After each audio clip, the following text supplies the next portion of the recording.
Hello, everybody, and welcome into another edition of the Prep Red Zone Oklahoma Preview Show. I'm your host, Michael Knight, the director of Prep Red Zone Oklahoma, and we're getting closer and closer to that halfway point. After the games on Friday night conclude, we will officially be at the halfway mark of the 2025 regular season. It goes by fast, doesn't it? We got another great show for you today. We'll be kicking things off by breaking down the 10 best games in week 5. And we started doing this last week. I thought it went really well. So we're going to continue it this week. We'll break down the 10 best games, but then we'll put a spotlight on the top 5 games, the 5 best games across the state. So we'll do a little bit of a countdown starting from 5 and ending at what we think is the game of the week for week number 5. We'll also be joined by several head coaches that'll be coaching in that game. But first, we'll have Brent Marley from Rejoice Christian. We'll have Matt Hennesy from Pawhuska. And then we'll wrap up the coaches' conversations with Elgin head coach Chalmer Wyatt. Now, Elgin not playing in one of the marquee games this week, but I think that they're obviously one of the more dominant teams in the state. They're the defending state champion. They're number one in Class 4A, and we just wanted to check in with the Owls and see how things are going there. So we'll talk with Coach Wyatt to wrap up our coaches conversation portion, and then we'll go right into the players to watch in Week 5. We have 10 more players to watch in some of those marquee games across the state of Oklahoma this week. And then we'll finish things up by telling you what to expect on Prep Red Zone Oklahoma after games are over and really the rest of the week as well. But before we do all of that, we got to kick things off once again with the week 5's 10 best games, the 10 best games of the week. And we start with Ada at Poto. And really, honestly, Class 4A is going to be fun this week. Specifically, that district. When you look at our 4A rankings, we have 4 of the top 6 teams in our Class 4A rankings are all in that same district. And all 4 of them are going head to head this week. It starts with Ada at Poto in 6A2. You also have a clash with Choctaw at Putnam City. That's one of our marquee games this week. We'll dive further into that later on in the show. In Class 3A, you have Holland Hall going on the road to try to take down top-ranked Lincoln Christian. That's another marquee game that we'll dive into a little bit later. Jinx at Norman. So Jinx coming off the tough loss to Bixby. Norman undefeated on the season, and we saw what they did last year, becoming that 6A1 stunner, that best from the West team that took down Bixby on the road. They finished 9-1 on the season. They were one of the best teams in 6A1. They'll try to do it again this week against Jinx. In 2A1, you have Millwood going on the road to take on Jones. That's one of our marquee games we'll dive into later. Muldrow at Shakota. Shakota making some noise, knocking on the door of being a 3A ranked team. Muldrow undefeated on the season. They've looked good so far, so something going to give there. In Class A1, we have a couple big matchups, starting with Pawnee at Pawhuska. Later on in the show, we'll have Pawhuska head coach Matt Hennesy on to talk about his Huskies as they get ready for a big matchup against the Black Bears. Pawnee looking really good in Class A1 right now. And staying in that class, it's, in my opinion, the game of the week. It's our marquee matchup. Rejoice Christian at Pocola. You have top-ranked and defending champion Rejoice Christian going on the road to try to take down a Pocola team that is looking really good on both sides of the ball. We'll dive into that more later. Sallisaw at Broken Bow. I mentioned Class 4A and those top 4 of the top 6 teams. Sallisaw and Broken Bow are 2 of them. We'll dive into that matchup a little bit later. And then this one, it's more of a storyline feel. Union at Owasso. Obviously, Union struggling this season. Off to a 1-3 start, but they did get their first win last week, taking on an Owasso team that is gaining momentum. They've won 2 straight after that tough 0-2 start against the top 2 teams in 6A1. But obviously the storylines, the big story here with Antonio Graham now back at Union after being the head coach at Owasso. Obviously Owasso head coach Bill Blankenship, former Union head coach a long time ago. So some big storylines there, but maybe not as competitive as some of those other games in the top 10. So for more on these games, you can check out Prep Red Zone Oklahoma to get a complete breakdown. We release that breakdown every single Tuesday on Prep Red Zone Oklahoma. So the week 5, 10 best games now available to check out there. Now we're going to count it down. Top 5 games, and we start with number 5 in 6A2. It's Choctaw going on the road to take on Putnam City. So you have top-ranked Choctaw, right? They're the defending state champs. they've looked good so far this season, and honestly, good. It's weird to say that when you're talking about a team that's 2-2, but when you really look at the schedule and look at the teams that they played, they're one of the more battle-tested teams in Oklahoma this season so far. Obviously, they played three straight road games. They went down to Texas and won. They went up to Kansas and lost a close one. Then they went to Bixby, and things didn't work out well for them. They finally got back in the winners column, beating Piedmont last week in their district opener after dropping two straight. And again, this is a defending state champion. They have multiple Division One prospects. They're one of those teams that kind of similar to Owasso, where it's a 1-2 start in non-district play, and it's like, well, do they really have what it takes to win it, again? The answer is yes. I mean, you look at the teams that they played, put that schedule, in front of a lot of different teams, and they'd be happy to go 1-2.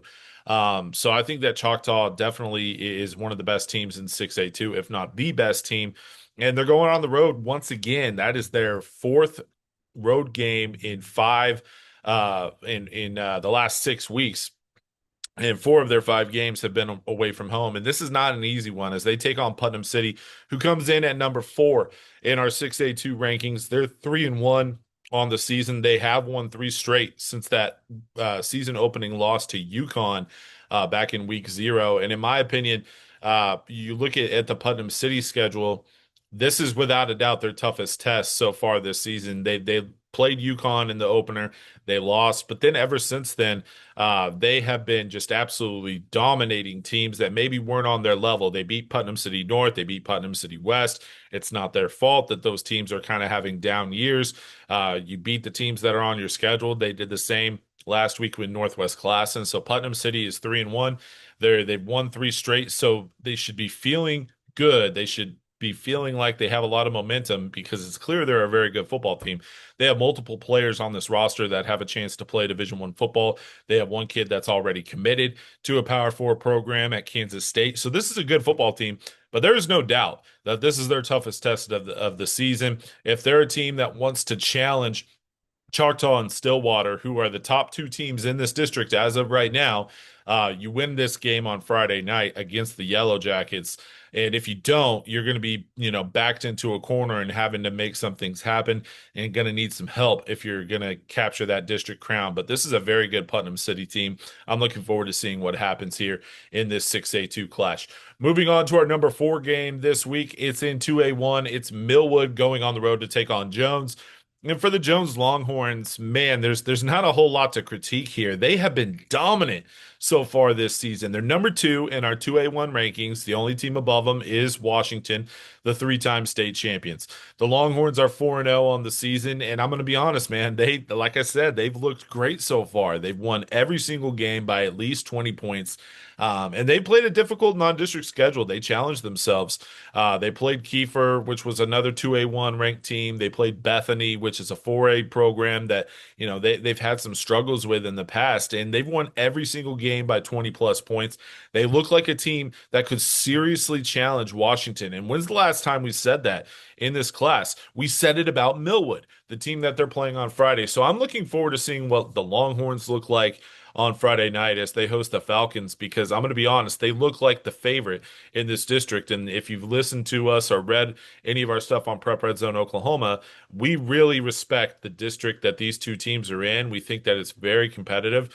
And so getting a win on Friday night is going to set them up for success moving on down the line. For Millwood, they're number 5 in our 2A1 rankings because look, those two losses, the Douglas loss, it was a weird one. It's a rivalry game. It's your season opener, but it's taking place in week 2.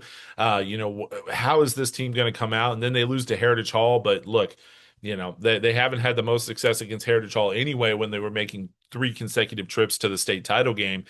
They did get their first win of the season last week. They looked dominant in that game, but this is an entirely new test as the Falcons are desperate to continue this turnaround because they got to pick up momentum. As I mentioned earlier, this is, in my opinion, the toughest district in Class 2A1. I don't think it's particularly close, and I think it's honestly one of the toughest districts in the state regardless. You have four teams in this district that are all ranked in the top 10 with Jones, Millwood, OCS, and Mount St. Mary's. So this is going to be a very competitive game. Last year, it wasn't so competitive. Millwood hosting Jones, and they absolutely blasted the Longhorns in last year's regular season meeting. So they're going to try to do that again, but man, it's going to be tough because the Longhorns have been simply dominant so far this season. Our number three game this week, we go back to Class 4A. It's Sallisaw going on the road to take on Broken Bow. You have Broken Bow coming in to this week at number four in our Class 4A rankings. They're 4-0 on the season, and they're off to a great start this year. They look like a serious contender for that 4A state championship. And we mentioned this district. I talked about that district in 2A1 with Millwood and Jones. Man, there is no tougher district than this one, as you have four of the top six teams in our Class 4A rankings all ranked in the top six. So you have Ada, Poto, Broken Bow, and Sallisaw. Coincidentally, all four of those teams facing off this week. But for the Savages, they beat two 5A squads to start their season in McAllister and Durant, and then they've rolled the last 2 weeks. Those matchups against the 5A programs were a little closer. The last 2 weeks, they've been absolutely dominant. And then, honestly, you have to mention this guy. I mean, they arguably have the most dynamic quarterback in the state in Graydon Howell. We'll have more on him later on in this program in our players to watch segment. And then you look at Sallisaw, who comes in at number 5 in our 4A rankings. They're 3-1 on the season. They've won 3 straight games since their week 0 loss to Pryor. And honestly, I don't care that you lost to Pryor. Look at what Pryor's doing up in Class 5A. That's a top 5 team in 5A football. So you go on the road and you lose that one in the season opener, but they've looked great so far ever since then. They beat Hilldale last week in the district opener. They're 3-1 on the season, and head coach Brandon Tyler, he just simply knows how to win. I've wrote about this quite a bit, and I'll say it right now. In my opinion, he's one of the best head coaches in the state of Oklahoma. I don't necessarily think that's up for debate. Look at his resume and look what he's been able to do. He's taken over the last 2 programs that he's coached at, Gore and Sallisaw. Both of those programs were in massive holes. For Sallisaw, I believe they went 1-19 in the 2 years before Coach Tyler took over. Ever since then, they've been a playoff team. He did the same thing at Gore. I mean, he takes teams that have been in the dumps and he immediately turns them around. It's not like, oh, well, maybe by year 3 we're making it to the playoffs. No, he immediately gets you to the playoffs. He immediately turns you into a contender. So I can't wait to see what happens here. As they take on Broken Bow on the road, it's not going to be an easy matchup, but it's a matchup that they have a chance to win and really set themselves up for a lot of success in the district. Really, whoever wins this game is going to be set up for success moving forward. Our number 2 game will go down to Class 3A. And it features another defending state champ, as Lincoln Christian, top ranked in Class 3A, will host Holland Hall. It's number 1 versus number 5 in our 3A rankings. And for Lincoln Christian, they are 4-0 on the season. They are the defending state champs, and they have won 32 consecutive games. They went 14-0 in 2023. They did it again in 2024. And now they come into this week with a 32-game winning streak. But you know that they don't care anything about that. They care about taking care of business on Friday night. They're clearly, in my opinion, one of the best teams in the state. They were really good last year. They were a really good team last year. I think they might be better this year. When you look at just how dominant they've been so far this season, Lincoln Christian looks like a team that is destined for another trip to Edmond. But before they can think about that, they have to worry about Holland Hall, because Holland Hall, coming in at number 5 in our 3A rankings, they're 4-0 on the season under second-year head coach Brian Thompson. I really like what Coach Thompson is building here. I don't know that much about Holland. I saw them back in the spring. I haven't seen them so far this season, but when you look at the games that they played so far, they were really impressive in that season opener against Cassia Hall. Cassia Hall, in my opinion, one of the better teams in the Tulsa area in Class 3A, and they really took care of business against the Commandos there. So I'm really impressed with what Coach Thompson is doing, but there is no doubt that this is the toughest test that they'll face all year. And for the Dutch, they're looking to turn things around in this series. It hasn't been very kind to them. 5 years ago, they met Lincoln Christian in the state championship game in back-to-back years. They won it in 2020. They did the same thing in 2021. But now you fast forward, and Lincoln Christian has the advantage. I think they won last year's meeting by 50-plus points. Holland Hall has lost three straight to the Bulldogs. So they're desperate to turn things around in this series. And if they do it, they become the team that's in the driver's seat for the district crown in this class. Moving on to our game of the week. It's our number one game, and it's down in Class A1. It'll be the game that I'm at on Friday night. It's number one Rejoice Christian going on the road to take on number three Pocola. Again, you have another defending state champion as Rejoice Christian will head down to the Arkansas-Oklahoma border to take on Pocola, and what a matchup this will be for Rejoice. They're 3-1 on the season. They are the defending champ, and they have absolutely been dominant over the last couple of weeks, especially last week against Haskell in their district opener. They put up 70 plus points, rolling to a massive district opening victory. They're getting close to full strength as well. That's something that we haven't talked about enough when it comes to Rejoice Christian. They started this season not at 100%. They're missing some of their top playmakers. Now, they're not missing playmakers in general. They still have plenty of them. They have multiple guys that are going to end up playing at Division One programs and at a very high level. So this team is not lacking talent. We'll have head coach Brent Marley on the show later on to talk about the Eagles, talk about some of their top players, some of the players that are going under the radar, and then of course this matchup with Pocola. And for Pocola, they're number three in our Class A1 rankings. The only loss, they're 3-1 on the season. Their only loss coming in week 3 to Vian. I believe they lost that game by about 20 or 21 points, but when you really look at it, it was very competitive for the first 2 to 3 quarters before Vian pulled away with a couple late touchdowns. But Pocola looks really good this season. I know I've been high on Pocola for the last couple of years, thinking that they're that team, that next team up in this class that could make some noise in the playoffs. I'm starting to see it, and I can't wait to see it in person on Friday night. They've improved mightily on the defensive side of the ball while also continuing to dominate on offense. This is still an offense that can light up the scoreboard, and they're looking to become that true state championship contender in this class. And the first step to doing that is knocking off the team that won it all last year, and that's Rejoice Christian. So this game is going to be very fun to watch. Last year, they played a shootout last year. Despite losing, Pocola had several players play some of their best games of the season against Rejoice Christian. So I'm looking forward to seeing what happens when these two teams go head to head. Could we see the defending champs, the top ranked team in the class, go down on Friday night? I'm looking forward to getting out to Pocola to check it out. So that's a recap, or I should say a preview of this week's top 5 games across the state of Oklahoma. Again, you can check out our article breaking down the 10 best games on Prep Red Zone Oklahoma right now on the site. But now we're moving on to the coaches conversation portion of the show, and we got some outstanding guests once again. And we kick things off with the team that we just talked about, Rejoice Christian. They're going on the road to take on Pocola, and we got head coach Brent Marley joining the program now. And coach, you guys have been chasing that state championship for several years since you took over at Rejoice Christian, and you've been close, right? You've been knocking on the door. You've had several semifinal appearances, but last year you finally kicked that door down. You win the state championship. And what I always like to know is, after chasing that state title for so many years, has this season felt different at all? Because now, you're defending a state championship, but at the same time, you're still chasing another one. It's definitely different because in 24 years of coaching, I've never been in this position. And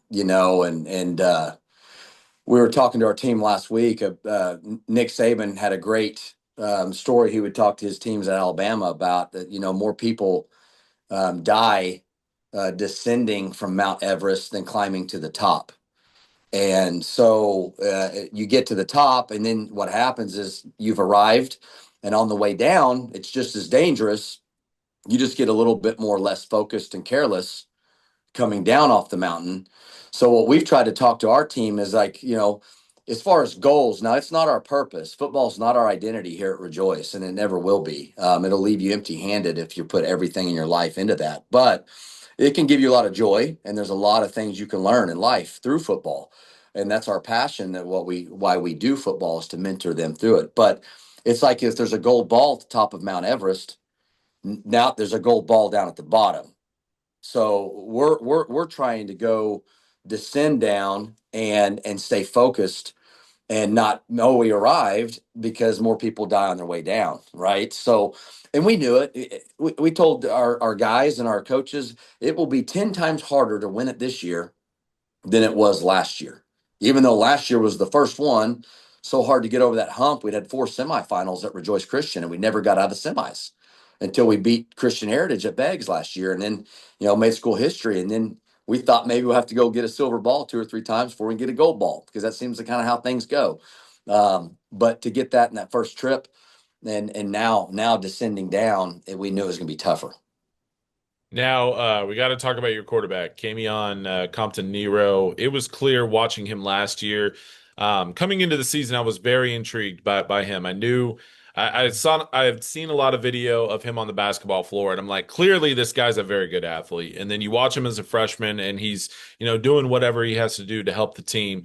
Now he has the keys to the offense as your starting quarterback, and man, has he lit it up! It seems like every single week he's putting up some special numbers offensively. He also helps out the defense in a major way.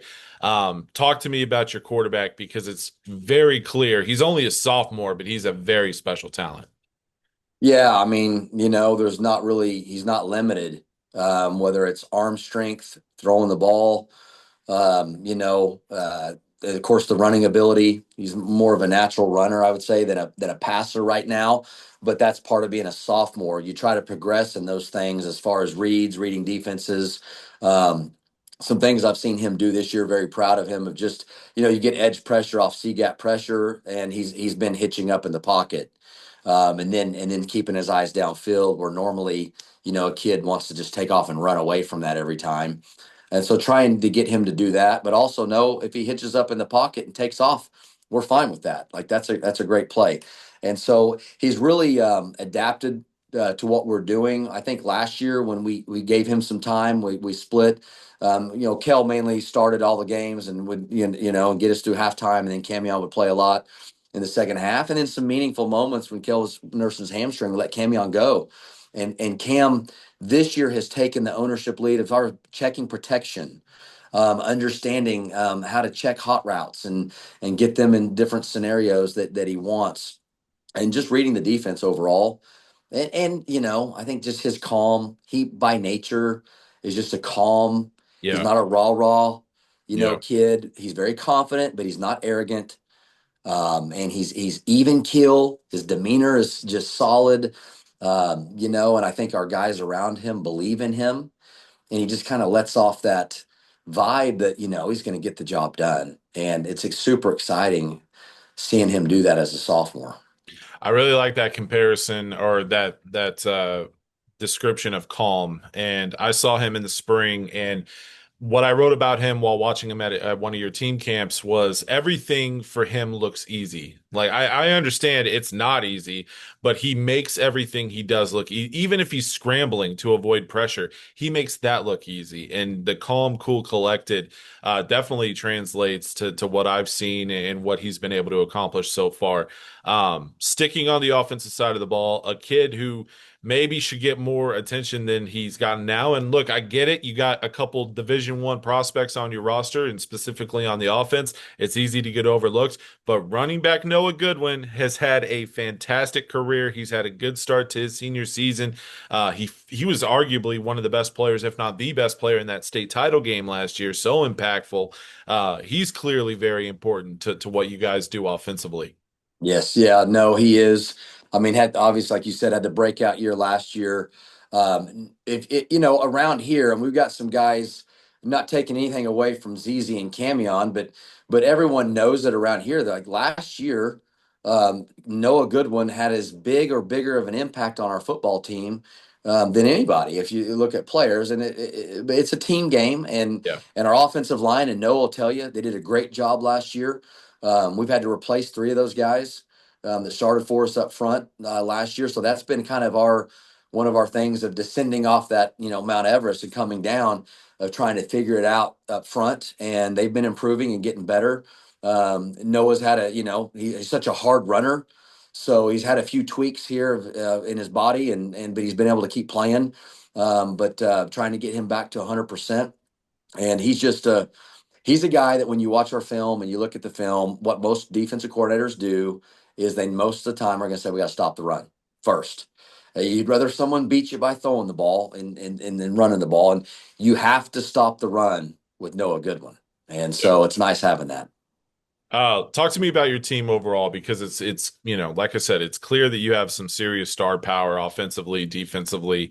Talk to me about the team overall. Are there some players that maybe we didn't know about coming into this season? Maybe, have even caught you by surprise so far this season, making their first starts or whatever it is, or just their overall growth as a player. Talk to me about some of the other guys that we need to know about when it comes to Rejoice football.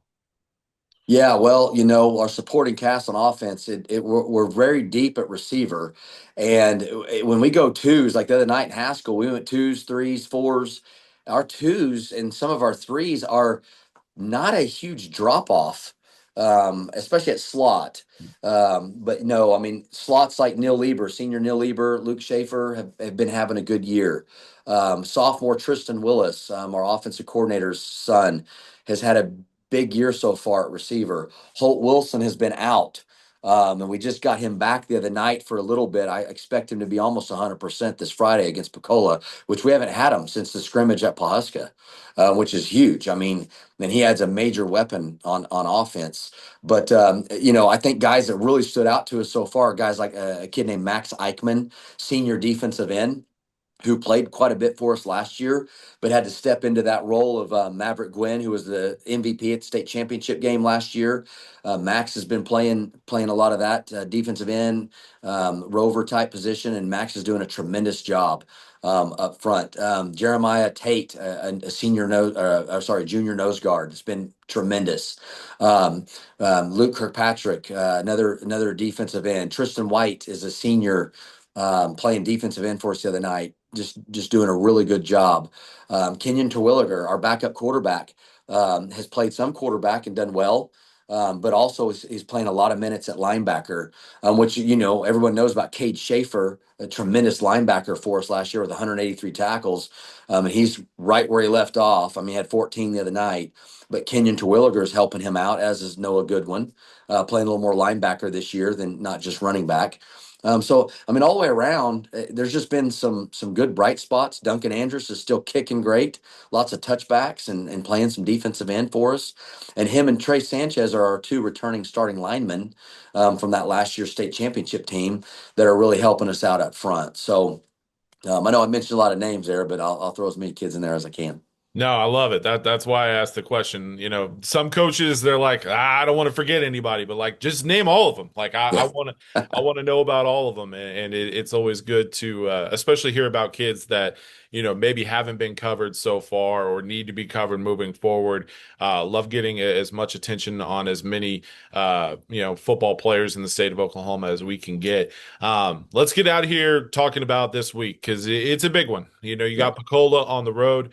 Um, I'm very, very excited to get out to Eastern Oklahoma for this matchup because on paper, two very dynamic offenses are about to go head to head. And I look, I get it. It's the first Friday in October. It's only week 5, but man, this looks like a game that could end up deciding the district championship. When you look at Pocola on film, what stands out to you? Well, we think that they're improved, especially on the defensive side of the ball. They've gotten a few guys, I think, that have came in, transferred in, that has benefited them. Number 5, Antoine Thomas at safety, tremendous. Braylon Henry, an outside backer, defensive end type kid, hybrid.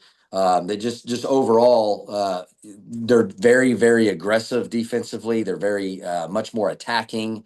Ty Jarrell, another junior, just all around player on both sides of the ball. Of course, you can't leave out Braden Hardwick. I think that he very well might be the best athlete that we play all year. And that's going against some good ones, like even the guys at Cash Hall have got some good athletes. But it's and then the quarterback Posey just operates. He's a smooth operator, and he's a thrower, but he also can run very. He's very calculated when he does run, and not blazing, but he runs well and he knows when to run. He's nifty at running at times. And so we definitely have our work cut out for us. I mean, we just, we're excited about the opportunity going to play at Pocola. I've told our boys the other day, we're going to prepare everything we got, but this is a battle. It is a battle. And, but good news for our guys, I told them it's not the war, and it's a battle. And so make it important, but don't make it special. And just go in there and give them everything you've got and have fun doing it. And we want the pressure to be on them, right? So, yeah, we're looking forward to it. I know I'm gonna have fun, Coach. No matter what happens on Friday night. Like I said, man, two really good teams. Number one, Rejoice. Number three, Pocola. Two fantastic offenses. Wouldn't be surprised if the scoreboard gets lit up on Friday. But then, we talk about those matchups all the time. You come in expecting one thing. Next thing you know, it's an absolute slugfest, and the final score ends up being 14-10 or something like that. So who knows what's going to happen? All I know is I'm going to have fun on Friday night.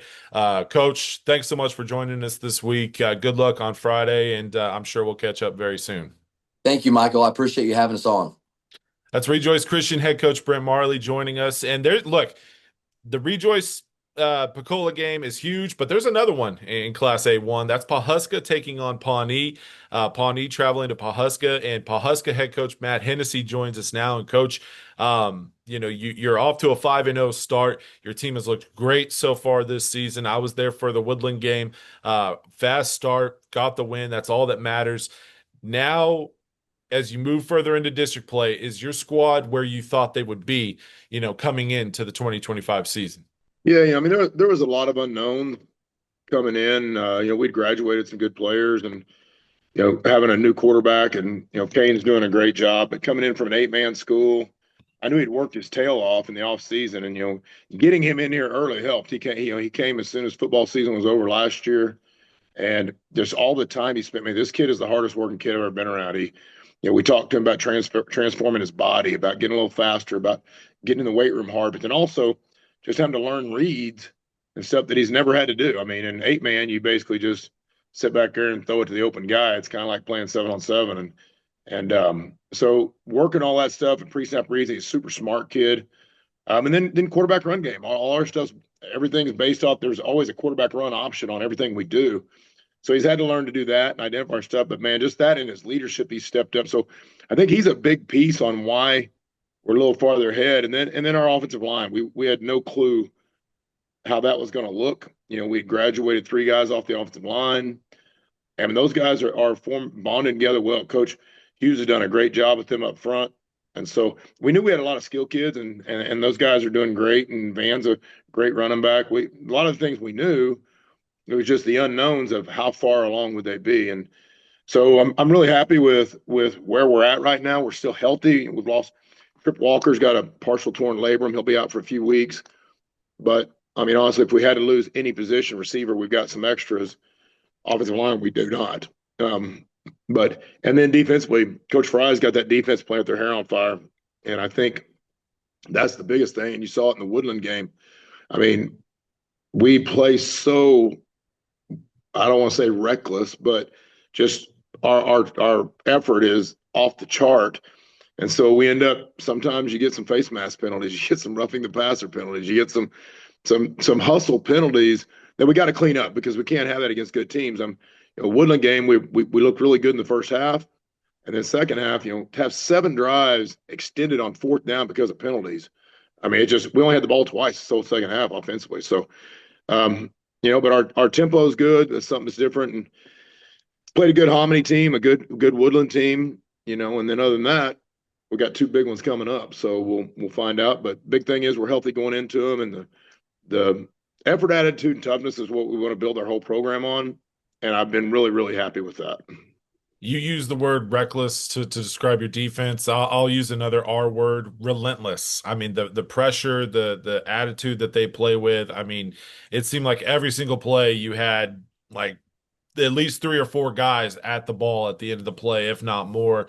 And one of the guys that's a big part of it is Van Wildcat. You mentioned him a little bit on the offensive side of the ball at running back, what he does. And Coach, I knew coming into this season, he's a very good two-way player. He's been, very productive over the last couple of seasons. But when you see him in person, it's different. It's different than seeing him on film. You see him on the sideline, the way he talks with his teammates, the way he talks with his coaches, so impactful. It's clear that he's a big part of this team's identity. He is. We made him a captain last week. He's a junior. Don't typically make. I mean, I will make juniors captains, but it's our captain deal is a little different. I'm the only one that picks it. I take input from my coaches. I take input from our leadership council, but at the end of the day, I pick the captains and nobody else. And it's a big deal to us to have that C on your chest. And we made Van a captain last week for what you said. I started seeing things in practice of kids not doing it our way or whatever, and Van talking to him. Van's a quiet guy. Van's not a yeller. He's not a real emotional guy. And he's not a great tester. When he comes to your camps and stuff, he's not going to blow you away with his 40 time.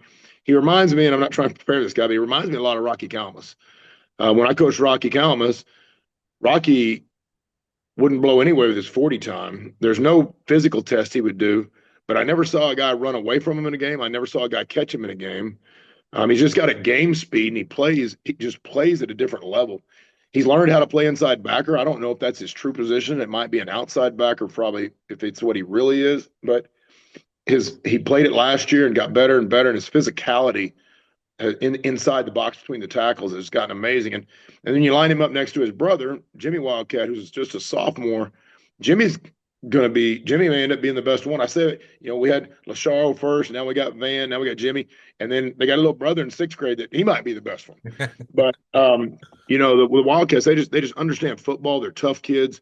They're going to play hard every down. I think that's what you said. The relentless is a good word, because our big deal on defense is pursuit. We want to get 11 hats to the ball every time. We do a 2-whistle drill in practice every day. Every rep is I blow the first whistle when the first guy gets to the ball, and then I blow the second whistle when the last guy gets to the ball. And if it's too long in between, then we're doing up downs. And so we really stress getting to the football. And Coach Fry does a great job, and his guys over on defense. I just think the way they're flying around right now is definitely to our advantage. You threw out the name Rocky Calmus, and don't think I didn't hear the PA guy during that Woodland game talk about how the defense is called the Legion of Doom. Anybody who's followed Oklahoma high school football knows that was the nickname for the famous Jinx defense in 1997. Obviously, arguably one of the most dominant teams, if not the most dominant team in school history. So I don't know. I don't know if they're 97 Jinx yet, but they're definitely playing really well so far this season. Let's talk big picture. You've had some really good teams during your time at Pawhuska, teams that have been knocking on the door of making a trip to that state championship game, but that's still the last hump. Well, I guess the last hump would be winning the whole thing, but you still haven't gotten to that title game yet. What's different about this year's team compared to some of those others that were knocking on the door, where this year's team could just kick the door down and make that trip to Edmond?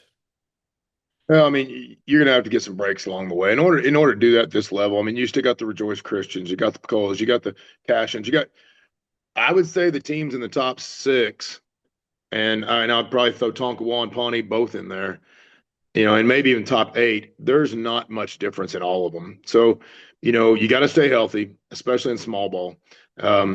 The team is the most healthy at the end is probably going to have the best chance. So we're going to stay healthy, and then we're going to have to catch some breaks.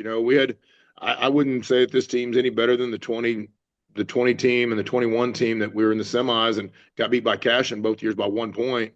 The 2020 team was the leading scoring team in the nation, averaging 69.5 points a game, and we get beat 7-6 in the semis. And Cashin was a high scoring game too. It just was, you get in the red zone 6 times and don't score. But I think the biggest difference probably with this team right now offensively is that we can run the football too. And we're so balanced. That's what I've had some other coaches talk to us about. Woodland being example. Woodland, I think Casey Goes is one of the best coaches in the state, and his staff is going to have them prepared. They're, a lot of times it's easier to play against well-coached teams because you kind of know how they're going to play and how they're going to adjust, and it's they're going to have a great game plan. But he came in, they'd shown 4-man front all year, and so we came in with a really good game plan of how we were going to attack it. and they're in a three-man front with overhangs on both sides, and basically going to take away our short passing game, which is what we do. It's what our identity is, our short passing game. It's not chunking the ball downfield.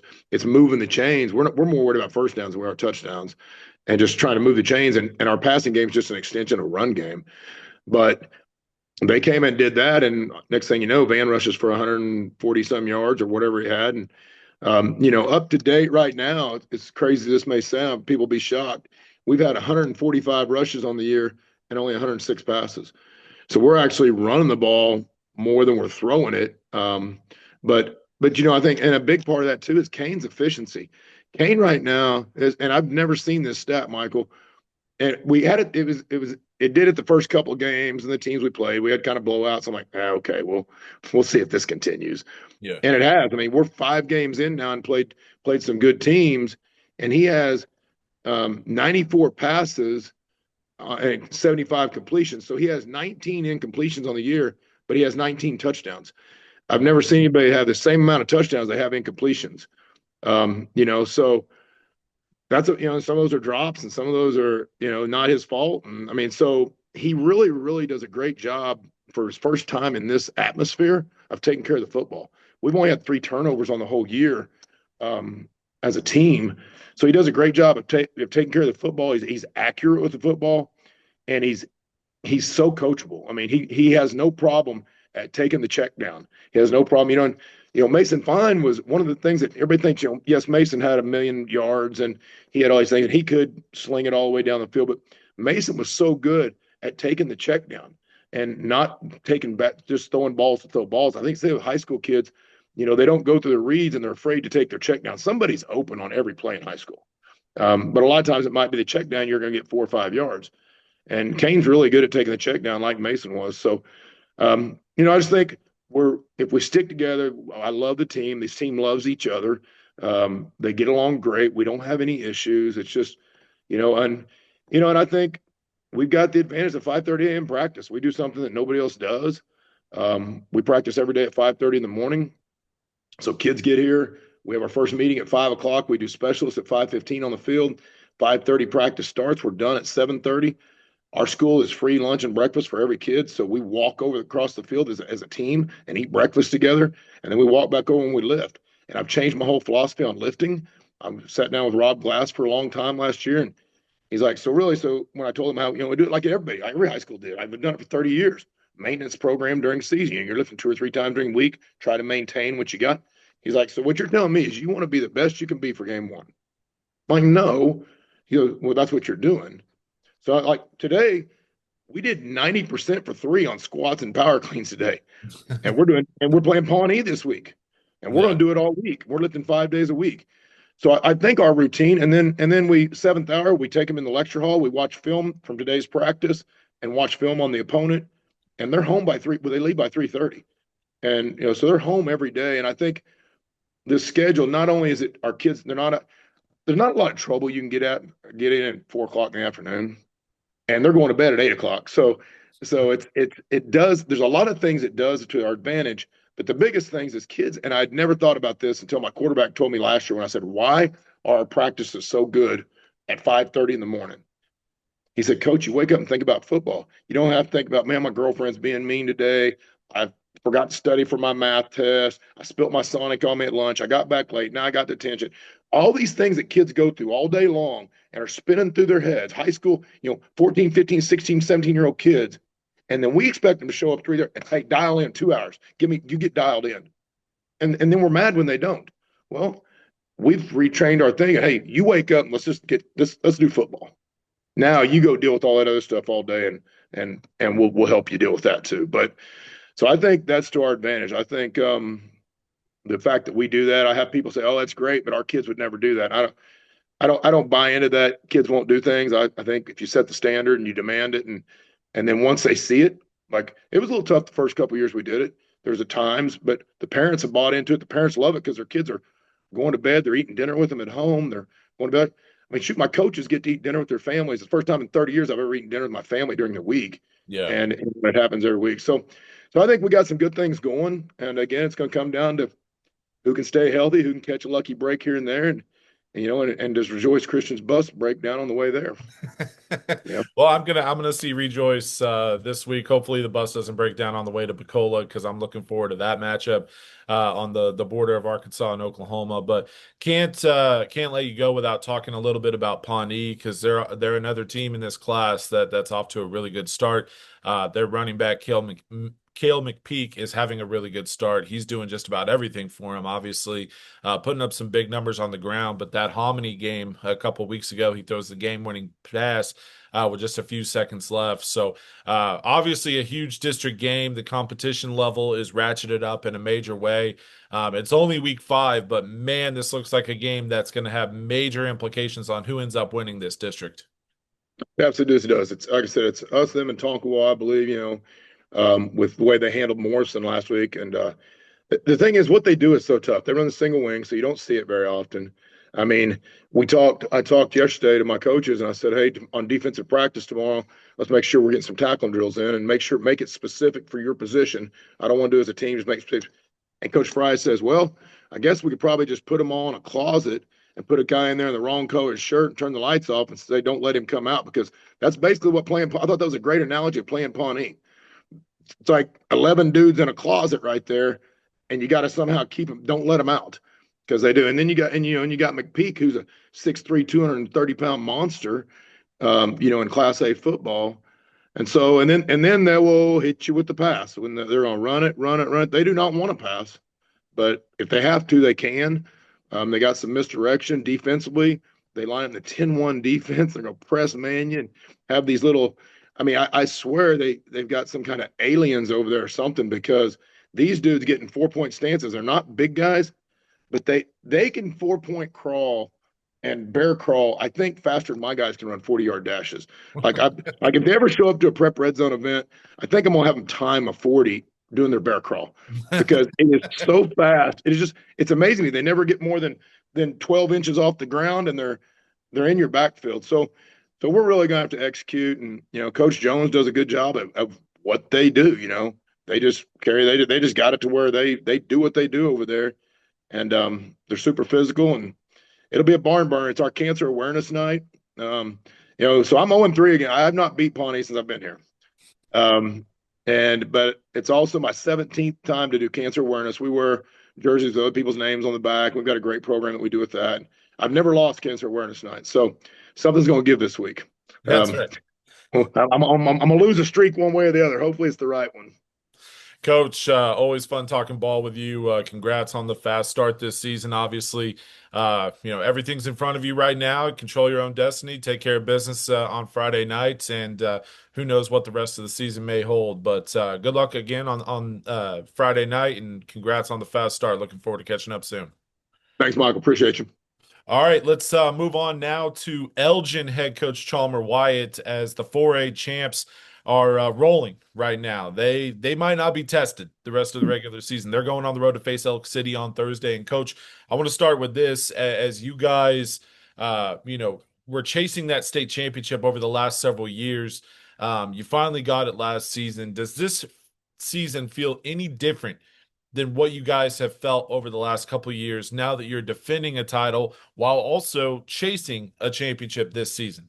It's different in a lot of ways, and I think the easiest way to put that into perspective is this is a brand new team, and I think that brings its own set of challenges. Just like every year is different, no matter what your results are. And that's been kind of the motivation, is to just get our guys playing to our standard, and get our guys doing things the right way, and executing at a high level. Obviously, the experience that we got last year helps these guys on the field. But it's just been a different challenge. Just like last year was a challenge to be prepared to go and do what we did. And so it's just tackling this with doing the right things, and making sure our team's ready to, be in a position to make a run. You can make the argument that I should have led off this conversation with Ritson Meyer.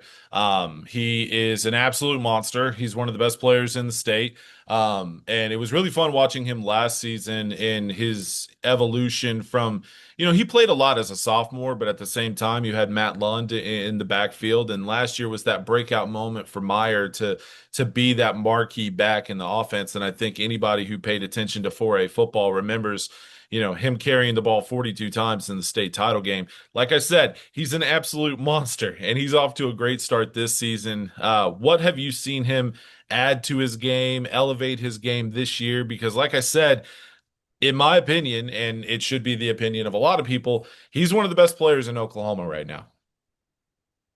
Yeah, he's last year was big for him, just to have the success he did individually, and also as it helped our team. And going into this year, I think he's faster. I think that he's taken advantage of his senior season. Um, he's there's not a lot he can't do, and he's a guy that has been that way for a long time, and he's added a little bit of motivation to himself now. There's been more of a focus on how he can still improve, and I think that's a good quality that he has. That to be as successful as he's been, to drive himself to be better, and I think that the main thing jumps out at me. I think he's a step faster this year. Obviously, his contact balance is probably one of his best attributes, in my opinion. And he's just been doing a great job, taking on a leadership role as well, and being a force on both sides of the ball for us. Sharing the backfield with him is your quarterback, Caden Boletto. And I was really interested to see how he would come out this season, just because, number one, he does have the benefit of lining up next to Meyer in the backfield, but at the same time, he's stepping into a position that that was dominated by Trace, and arguably the school's best quarterback. And so you're now thrust into the position where you have to replace him. And I watched him in the spring, and he looked the part back then. And of course, it's only a team camp setting, but so far through the first month of the season, he looks like he hasn't backed down from the challenge at all. Yeah, that's obviously one of our big question marks going into this year is how he would look, and I think you know being the backup for 2 years and taking advantage of that, poised him to take over, and I think he's really talented. I think that he's been just kind of waiting his turn, and at the same time taking over for the first time, first year starter, everything's new, and he's took it all in strides and has really made some great plays for us. He's thrown the ball on time a lot, ran the offense well, and showcased a little bit of his athleticism throughout our first 4 games. But he's extremely talented. I think that all those things, waiting his turn. I think that he kind of took advantage of that and put him in the position that he's in now to go through this season. All right, let's talk about your team overall, and I'm about to put out what Nick Saban would call some rat poison, because your team has been dominant so far this season. When you look at Elgin on paper right now, there's a very good chance that you guys are dominant the rest of the season as long as you continue playing the way you've been playing. Speaking of that, how do you keep your team focused on one game at a time, one team at a time, one opponent at a time? Because it's very easy to get caught up and be like, look, we just got to show up, and we're going to, we've been playing so well. We won the state championship. We have what it takes to get back there. How do you keep your team focused on the task at hand, going one game at a time, 1-0 every single week? I think we've built a good culture amongst our staff of just tackling each day a little bit different. Yeah, I mean it's at times hard to motivate guys, but at the same time, they believe in what we do, and you have to be consistent with that Monday through Thursday, no matter who your opponent is. I think that that's where you have to be when you know that you're a pretty good football team. You have to stay motivated, and you have to do a good job presenting different challenges for our team. And if our team has big goals, I think it's equally important to chase those every week. I think that you can get caught up if you're not taking those steps every week, and you'll get caught up at the wrong time. You'll get caught up in the end when it's important, and it's those things that you talk about doing. So we preach that. We preach. You either get better or worse every day. The old adage, and we push our guys hard, and they really responded last week. I was really pleased with some of that going into Woodward, just to learn some lessons and keep taking the steps we need to take to do the things we want to do. Coach, we're going into the month of October. You got 1 month in the books. As I mentioned, your team has looked really good. You got Elk City on Thursday night as you continue district play. Take me back to the beginning of the season. Is your team where you thought they would be at this point of the year, knowing you have a new quarterback, but you're confident in Caden? You have to replace two Division I offensive linemen, which look, your offensive line isn't going to be better when you lose guys like that are going to Division I programs. Is your team right now where you thought they would be prior to this season? That's a tough question. I think that how we handle things with every team being new each season you go into presents different challenges, and I think that to this point we've done a good job of putting our team in the best position to be where we're at, and it definitely looks different. And I think that's the fresh thing that we've been able to do throughout fall camp, non-district, and going into district play, is continue to find out who we are. And we've been, we were battle tested against Newcastle. That was a hard fought football game, and we found out a lot about ourselves that night, which was good to see because, you talk about replacing guys and stuff. It's a new team, and how are we going to respond to adversity, and how are we going to handle things when we're up? How are we going to handle things when we're down? And I think it's just being able to keep all of those things relevant throughout the season really can, as a coaching staff, figure out where we need to go with how we need to go win football games. And expectations, I thought we would be here at this point, but it's definitely looked different than last year. And that's good. Each team's different, and I like what we're doing to try to be at our best, especially when the playoffs start. Well, look, at this point last year, you were also undefeated, and in fast forward to this year, you're still undefeated. So, Coach, congrats on the fast start this season. Looking forward to seeing where the Owls end up at the end of the year. Thank you for taking time this morning to talk with us, and good luck on Thursday. Long road trip heading out to Western Oklahoma to face Elk City. Yeah. Hey, Michael, I appreciate you, man. Keep doing your thing. You do a great job covering all of our guys and all of the state, and we appreciate it. And thanks for having me on. Yes, sir. Appreciate that. We're moving on to our next segment with the Week 5 players to watch. And it's one of the biggest games this week. It's Lincoln Christian hosting Holland in Class 3A. That's two top 5 teams. Obviously, Lincoln Christian winning 32 games in a row. They're trying to keep that winning streak alive and leading them so far this season. A balanced rushing attack, but junior running back Braden Baker having a great start, and he kicks off this week's players to watch.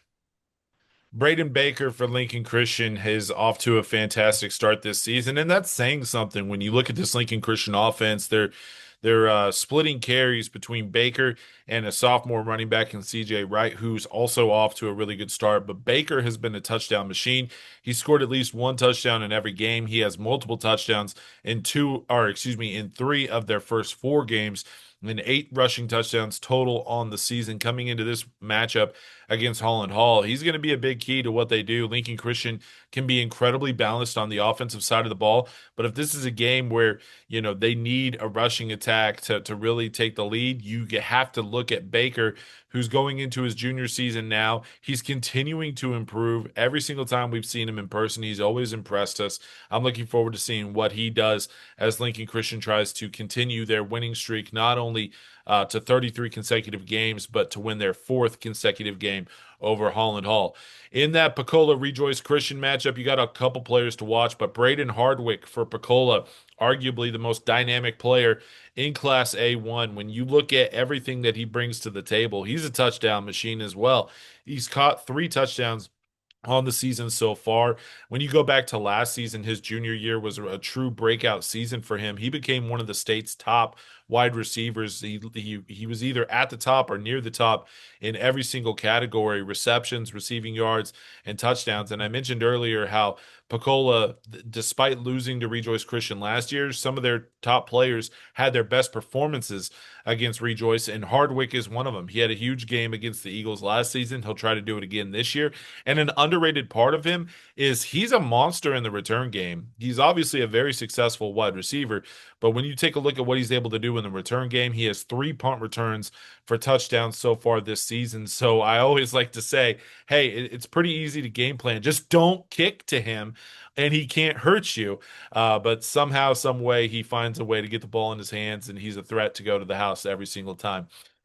Putnam City quarterback CJ Turnbull is our next player to watch, as Putnam City will host Choctaw on Friday night as the Pirates try to become that new team to beat in that West Side district in 6A2. Turnbull is a 4-year starter at the quarterback position, but he spent his first 3 seasons at Millwood. He moved to Putnam City this offseason, and he has some weapons around him. We got a chance to see him in the spring, and he was still getting the hang of his new teammates, his new offense, things like that. But when you look at what he's been able to do over the last 4 years now, whether it's at Millwood or now at Putnam City, Turnbull is an absolute freak at the quarterback position. He's a guy who can beat you with his arm. He's a guy who can beat you with his legs, but he doesn't beat you with his legs unless he absolutely has to.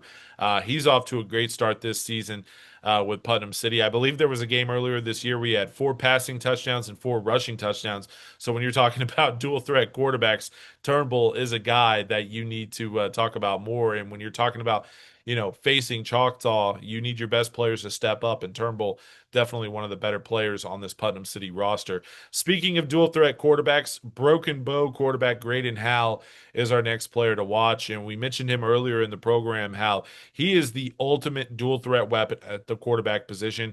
I've said this before, I'll say it again. In my opinion, he's one of the more, if not the most electric football players in the state, regardless of position. He can make anything happen with his arms. He can make anything happen with his legs. And now they're hosting Sallisaw, the first real big test, and they'll have several more. They'll play Ada, they'll play Poto. So this is a huge test for Broken Bow to make it back to the playoffs. They've been a top 5 team for us in Class 4A since the beginning of the year, despite not making it to the playoffs last season. So Graydon Howell and the Broken Bow Savages looking to make a statement on Friday night. If they can take down Sallisaw, they will do just that. And if they're able to beat the Black Diamonds, I assume that Howell will have a big part in that. Shakota running back Jaden Ellen is our next player to watch. Shakota looking to jump into the top 10 rankings in Class 3A. If they beat a Muldrow team that's undefeated, they'll do just that. And for Jaden Ellen, he's coming off a big performance last week in the district opener. He ran for over 200 yards, ran for 5 touchdowns. And, last season, when you talked about Shakota, it was easy to get caught up in all the hype around Eli Thomas, and rightfully so. He was the best player in the state last season. But Jaden Ellen is a really solid running back, and it's not surprising that he's putting up some serious numbers this season. Looking forward to seeing what he does against Muldrow on Friday night. The Jinx Trojans looking to bounce back, and quarterback Landon Kazar will lead the Trojans on the road to face Norman. Obviously, they're coming off that tough loss at home to Bixby. But when you really dive into the numbers, look, that was a shootout in the first half, and Kazar had a huge part of that. I believe he had over 200 yards passing by the end of the first quarter. And look, when you're throwing, it seemed like every other play, it was a 60-yard touchdown, 70-yard touchdown. It's easy to rack up the yards that way, but he has put up some big numbers in the first 4 games regardless. Obviously Jinx, they had that quarterback battle in the offseason. It bled into the fall scrimmages and things like that, but he eventually won the job, and he's looked really good. Obviously he has a lot of playmakers around him. It makes the quarterback's job a lot easier, but he's the one pulling the trigger, and he's looked great so far as Jinx looks to bounce back against Norman on Friday night. Staying in 6A1, Owasso defensive lineman Taj Overton is our next player to watch as the Rams will take on Union on Friday night. And simply put, Taj Overton is the most dominant defensive lineman prospect in the state's 2026 class. He lines up in the interior, and if he's not impacting the game himself, he's setting things up for his teammates to impact the game. He's been this type of player since really the end of his sophomore year. He started getting a lot of hype around him as a true national prospect. And in my opinion, he's a top 5 guy in the state's 2026 class in Oklahoma. And he's without a doubt the top defensive lineman prospect in the state's 2026 class. Speaking of top prospects, Choctaw tight end Titus Hawk, our next player to watch this week. He is one of the top prospects in the state's 2027 class at the tight end position. And there was a story that came out last week in the Oklahoman where Choctaw head coach Jake Corbin talked about Titus as possibly being the best prospect that Choctaw football has ever produced, or at least in the last, couple decades. And it's, you're starting to see it when Hawk has offers from all over the country.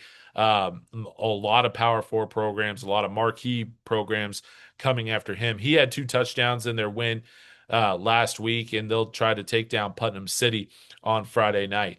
Down in Class A1, you have Pawhuska taking on Pawnee, and Van Wildcat is one of our players to watch. You heard Coach Hennesy talk about him specifically earlier in the program.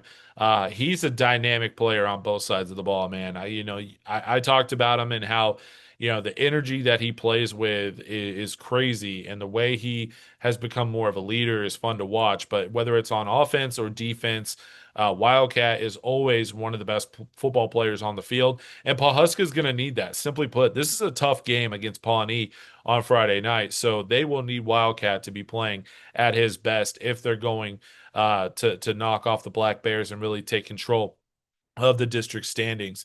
And our final player to watch, Rejoice Christian, wide receiver. I'm not even going to try the last name. I'll butcher it. I promise you. ZZ. They call him ZZ. I'm going to call him ZZ as well. He's our final player to watch as Rejoice Christian will take on Pocola in our game of the week. He's committed to OU. He's a dominant two-way player, but he's projecting more to the offensive side of the ball at wide receiver.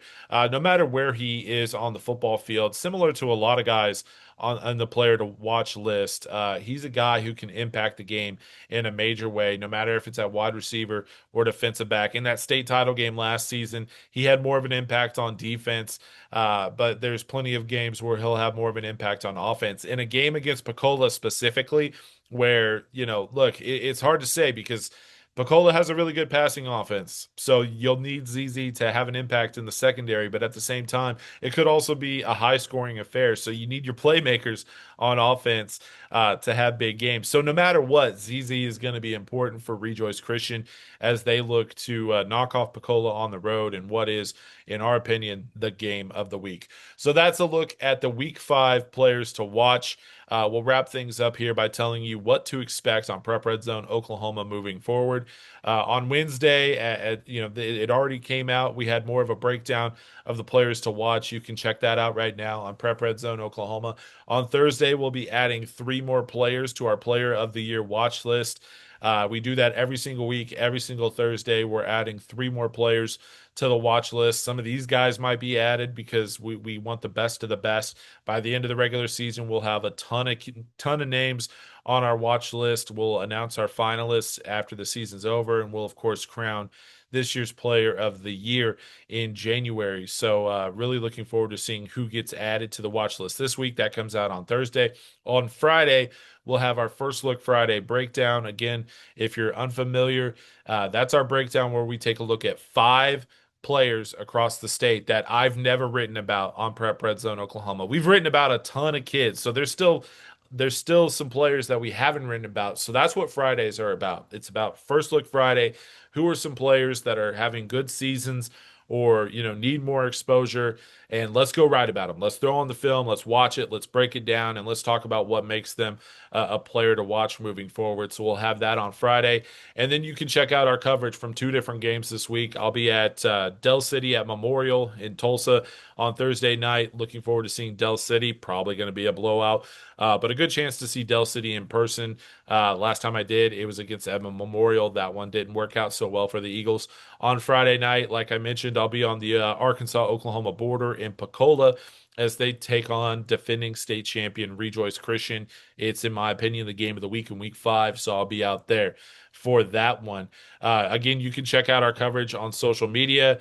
On the website, we'll have coverage of those games. And then finally, right here on the YouTube channel, we'll have game highlights. And we also want to thank everybody who has watched the preview shows, watched all the game highlights, subscribed. And we want to remind you, if you haven't done that already, go ahead and hit that subscribe button. You'll get notified when we have all of our video content hitting, whether it's the preview shows every Wednesday or highlights on Thursday and Friday. We have a week coming up, I believe it's next week, where we're going to have highlights of 3 different games on Thursday, 3 different games on Friday. So we're going to be, pumping out a ton of video content all season long, but next week is going to be a heavy one. So perfect time to subscribe if you haven't done so already. Also, finally, this weekend, we'll have our week 5 recap on Saturday night, recapping the top outcomes, upsets. We had some upsets last week. We'll have the week 5 roundup on Saturday night. We'll have the week 5 top performers on Sunday, and then we'll kick off next week on Monday with the week 6 rankings. And again, this weekend, we'll be officially at the halfway point of the 2025 regular season. Like I said at the beginning of this thing, man, it comes and goes in a hurry. But we got a ton of football left on the slate. Can't wait to get out to Pocola this week for our game of the week, and we can't wait to talk about more high school football right here on the Prep Redzone Oklahoma Preview Show next Wednesday. Again, subscribe if you haven't done so already. We appreciate everybody for checking out the Prep Redzone Oklahoma YouTube channel, checking out all the content on Prep Redzone Oklahoma. And until next Wednesday for week 6, enjoy the football, everybody.